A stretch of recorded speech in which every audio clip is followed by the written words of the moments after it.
What is up, everyone? My name is Jack Southall, back again with another video, and today I'm here with my WWE SmackDown review for August the 30th, 2016, and you know what?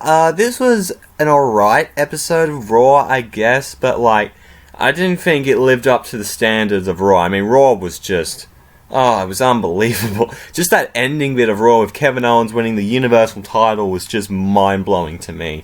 But I think SmackDown did a very good job building up the Backlash pay-per-view, and they've built some exciting matches for the show. They've planted a few seeds onto what could possibly happen in the matches.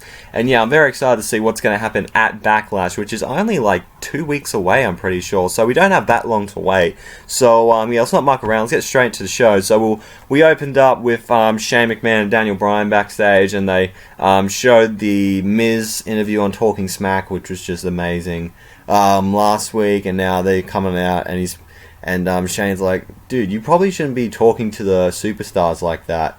And Daniel Bryan's like, yeah, you're right. But then again, this is coming from the same guy who's talking shit with Brock Lesnar, so yeah, a bit of some tension between the two guys. Hopefully it doesn't go out that bad. But anyway, we had the intro play. They always do a little thing right before they play the intro, which is alright with me. And then the Miz storms into the ring. He is pissed off beyond belief, and he's asking the fans, "Don't you dare boo me! Do I have your attention?" And he cuts an okay promo. It's pretty damn good. Nowhere near to where the Amazement, which was his promo last week on Talking Smack, but still pretty damn decent. Pretty much saying how he's the true Intercontinental Champion and all that kind of stuff. And then Dolph Ziggler comes out to interrupt the Miz, and he's pretty much saying, you wrestle like a coward, because Daniel Bryan is right. Prove to me right now, we'll face one-on-one right now, and prove to me that you're not a coward, because Miz was upset that Daniel Bryan called his wrestling style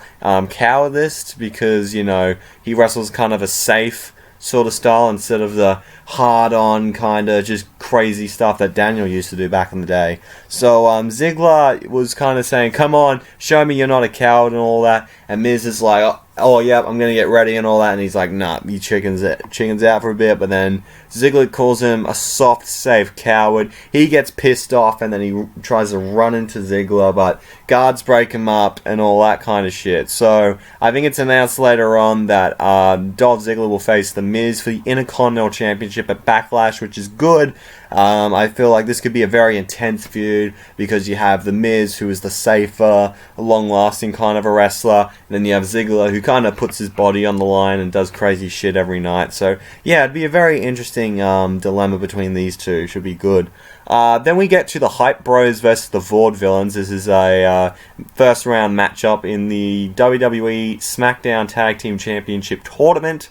And this was a alright match. Nothing really stand out in this. There was a crazy punch by Mojo Rawley, because I think Simon Gotch was in the corner, and Mojo Rawley just BAM! Punched him right in the face. And right after that, pretty much the Hype Bros end up getting a win. So yeah, good job Hype Bros, and they move on to the next round.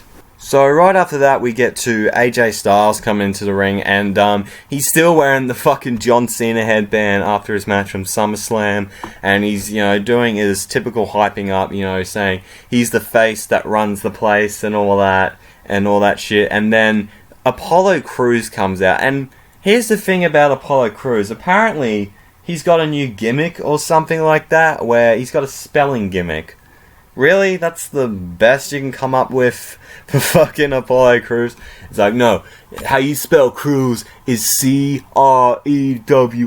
and all that stuff. So it's like, really, that's the best you can come up with and all that. And yeah, and so he pretty much offers him a challenge for a match, and AJ accepts, and that's how it all started between AJ and Apollo Crews. They have a match, and pretty much, yeah, just the spelling gimmick is stupid, but there was a really good standing moonsault from the apron that Apollo did, which was pretty cool. But in the end, AJ hit the phenomenal forearm to get the win, and that wouldn't be the last we'll see of AJ throughout the night. And moving on from that, we have Renee Young going into Heath Slater's trailer and Heath Slater's pretty much talking about, you know, all of the stuff that has led up to the tag team tournament with him finding Rhyno and all that. Of talking about the many times he tried to get a contract on Raw and SmackDown, how he was the last person to get, how he wasn't picked for the draft, and how they're turning that into a storyline. So that was pretty cool. And so he's there, and his wife or someone was there, and this big fat chick, which, you know, talks in a Southern accent, all that stuff, which was quite funny. And pretty much, you know, he's kissing Slater, and just Rhyno's just there eating, like, you know, like cheese on crackers, like the kind of spray, like in a can, spray cheese. It was really weird, because that was the finest delicacies they could have. And yeah, so Renee Young just keeps talking about, and she goes to Rhyno, like, why are you even teaming up with him? And he's like, meh. He doesn't even know himself. And so they're like, oh, hopefully the fans can get behind us and all that kind of stuff, and we're going to win the tag team titles. And then we hear this car revving in, and it's like, damn it, Roscoe, he ran over the above ground pool or something like that. And, you know, that was really, really funny. And how his kids pretty much play outside with bottles and stuff. It was...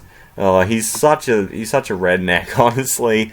But yeah, Heath Slater is, you know, getting super over right now. Like, he's been getting some huge reactions from the fans, and just the way his character has been, he's been the best he's probably ever been in his career. Like, crazy stuff, you know. So yeah, happy for Heath Slater finally getting something in his career, and I'll talk about him and Rhyno later on. But as soon as we got done with that funny segment, we get to Bray Wyatt coming out and cutting a creepy promo on Randy Orton, and how he's not scared of vipers and all that, and that he is fear himself, and he calls Randy sick in the head because of his voices, and which is easy coming from Bray because he's not sick and twisted at all. And then Randy comes out in his sleeveless hoodie. Why? I know you've got cool skull tattoos across your arms, but sleeveless hoodie, just no. And so Bray pretty much says, Randy is running away from me and all that, and that's when Randy comes out. He talks a bit of shit about Bray, and he goes to beat up Bray Wyatt, and as soon as he runs into the ring to beat him up, he just disappears, and the big death thing shows up. And yeah, pretty much this sets up the match. It is official. Randy Orton will be facing Bray Wyatt at Backlash. So yeah, I think that will be a pretty good match, honestly, to see between those two. I really like how Randy Orton was at SummerSlam. He really showed himself as a bit of as really tough, honestly. And he was also talking about the scars that he's had from previous encounters, like his match with Cactus Jack, and how he landed on the thumbtacks. Remember that shit? Ugh, brutal. But yeah, I think Orton versus Wyatt could be pretty damn good, and I had a bit of interest going into Backlash. And yeah, I cannot wait to see how their match turns out. It should be pretty good. Then we get to, I believe, Natalya and Alexa Bliss versus Becky Lynch and Naomi. So Nikki Bella was on commentary because all these divas are going to be in a six-pack challenge, the other one being Carmella, for the SmackDown Women's Championship. And, you know, typical divas tag team match. Everyone did their big moves. And then all of a sudden, Carmella just runs in on Nikki and beats the shit out of her. So the feud between them keeps going. But in the end, Alexa Bliss, Natalya actually wins to a roll-up on Becky, I'm pretty sure, and the heels win. So, I think, I don't really know who's going to win the Women's Championship match at Backlash. It might be Nikki. Knowing the whole injury stuff, they'll want to probably put the belt on Nikki, which is just... whatever. So, although I think Becky should win, she kind of deserves it, but if they want to put it on Nikki, and then fucking go ahead, but not that I'd be happy about it, but, I'm guessing that's what WWE would do.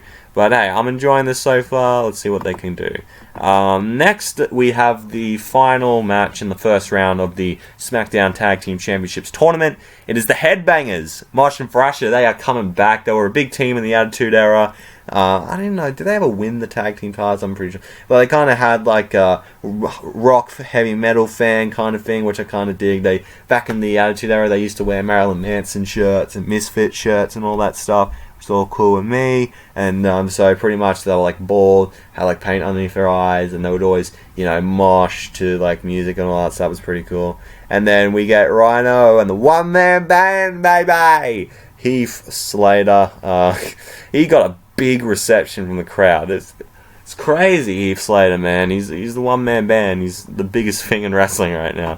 And pretty much... the Headbangers is this cool finisher where they kind of lift him up, not really a powerbomb, and then they do like a lead drop on him, which was cool. But as soon as that happens, Rhyno, who got like cut up above his eye or whatever, just hits the gore on Mosh or Thrasher, and they end up winning. So yeah, I don't think the Headbangers are going to stay on SmackDown. I think they're just going to be there for a one-off appearance. But as for Rhyno and Slater, I kind of hope they win the tag team belts. This is how I see things going down at the very moment. It's at Backlash. It's going to be American Alpha versus Heath Slater and Rhyno. The Usos are going to cost American Alpha the belts, and they're going to turn fully heel. And then Heath Slater and Rhyno are going to win, so that Heath Slater can finally have his SmackDown contract. So, yeah, that's how things should go, in my opinion. I think they could go with Usos and that, and then American Alpha cost them. Either way, it doesn't matter to me. Heath Slater and Rhyno should win the SmackDown Tag Team titles, because that would be pretty fucking good. Then we were going to get to the main event between Dean Ambrose and Baron Corbin, but before that, AJ Styles was even on commentary for it. We get this fucking random dude show up in the ring. His name is Derek the Milkman Millman, and he's just some fucking dude wearing a normal clothing and says, I deserve to be a WWE superstar and I want to fucking fight someone right now. So he takes off all of his clothes, and even his tidy whities show up, which is like, why? Just why? And so he challenges someone to come in and wrestle him, and guess who accepts? Kane. Yep, that's right. Kane decides to accept the challenge. There wasn't even a match. He choke slams him. Normally, if I see Kane on TV, I'm just retire already. But hey, the Milkman kind of deserved to get choke slammed. He didn't even look like a milkman. Where's the fucking milk, man? That was stupid. But yeah, Kane choke slammed him, and he kind of deserved it. And then we got to the match between Baron Corbin and Dean Ambrose, who is the WWE World Champion, getting ready for his match against AJ Styles at Backlash.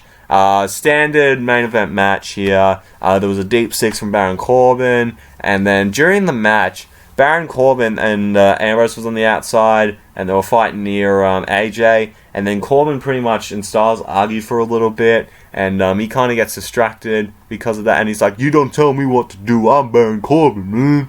And then pretty much dirty deeds in the ring, but Styles pretty much kicked Corbin in the face while it happened, and that pretty much set up the DQ victory for Baron Corbin. Then Ambrose is not happy, so they have a brawl outside the ring and all that, and then he hits the dirty deeds on Baron Corbin, and then AJ Styles gets ready to hit the phenomenal forearm, but before he can even jump, he gets caught, his nuts get caught on the rope thanks to Ambrose, and he's just there selling it for the remainder of the show, just and all that. It was really funny, and then Ambrose comes up to him, shakes the ropes while he's at it, pats him on the head, holds up the championship, and that's how we end the show. God, poor little AJ Styles. Now he's got ring rope-itis. Get your buddies, Gallows and Anderson, to fix you with that shit. But, yeah, this was an interesting episode of SmackDown. Not exactly, amazing or anything like the Raw episode, especially that main event match. I can't get over Kevin Owens being Universal Champion. That's so awesome to me. But, you know what? Yeah, this was a decent episode of SmackDown. It wasn't great or anything, but it did plant a couple of seeds towards Backlash, which is all I need. And yeah, it was pretty good of the show. So, yeah, thank you guys for watching this video. I hope you have enjoyed it. If you did, make sure to leave a like, comment down below what you thought of this episode of SmackDown. Did you thought it was good, bad, decent, or meh, like I did? And if you want to see more from me, hit that subscribe button. I'm glad you did. Twitter and Instagram is at JackmanLaw31 if you want to check me out there. Also check out the Bullshit Club, Mr. HTV in the 5/8. Links will be in the description below. Thank you so much for watching, and I'm out in 3, 2, 1.